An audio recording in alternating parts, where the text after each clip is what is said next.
Le truck trial, c'est du trial qui se fait avec des camions. Il n'y a aucune notion de vitesse, il y a simplement l'habileté du pilote et la capacité à dompter sa machine pour passer les difficultés.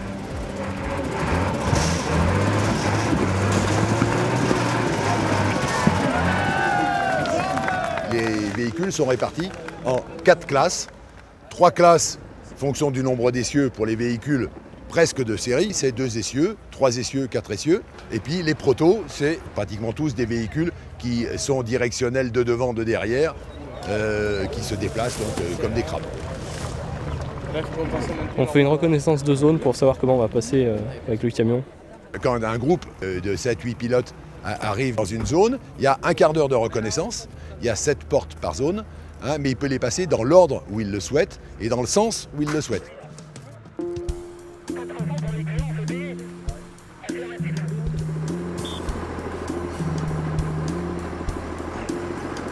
Il y a tout un tas de pénalités qui sont comptées, hein, si on touche un piquet, si on fait trop de marche arrière. Alors c'est des pénalités qui se comptent en nombre de points.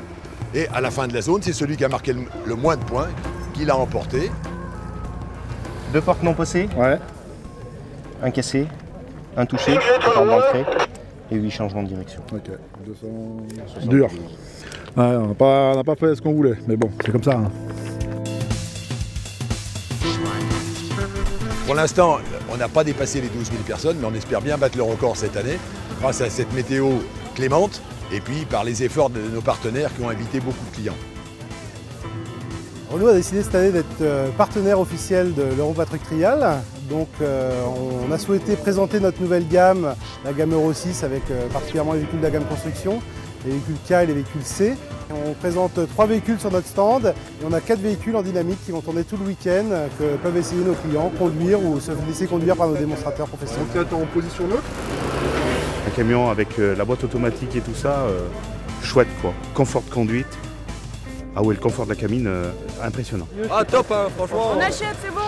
Et on va dire qu'on a pris le meilleur et on l'a encore amélioré, et en faisant que ce passage à la norme Euro 6 soit bénéfique pour nos clients.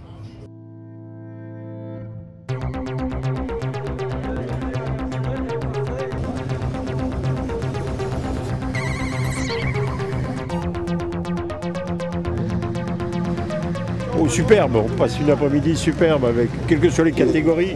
On est vraiment enchanté de voir les prouesses qu'ils peuvent faire avec leur engin. On voit qu'il y a vraiment des beaux véhicules, hein. Pas des véhicules qu'on voit d'habitude. Hein. Ouais, c'est bien, c'est impressionnant. Super génial, je me régale.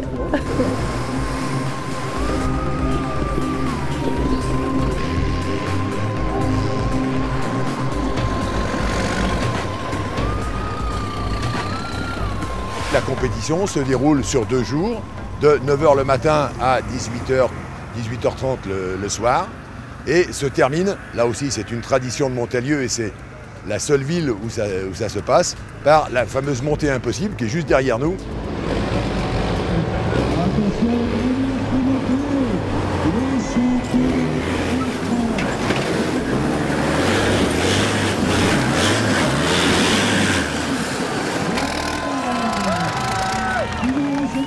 C'est le moment où tout le monde se réunit sur la plateforme qui est en bas. Et là, on a 5 000 – 6 000 personnes qui encouragent les pilotes à essayer de monter cette montée. Il va bien, il va droit. Oh, il a cabré. Il a cabré. La montée infernale commence vers 18h30 et ça laisse le temps de faire le dépouillement des résultats pendant la montée infernale et on fait la remise des prix à 20h. On se voit.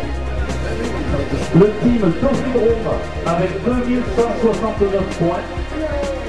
Le team Courbis avec Richard, Laurie Courbis, Julien Massot. This weekend was extremely fine. It was spectacular.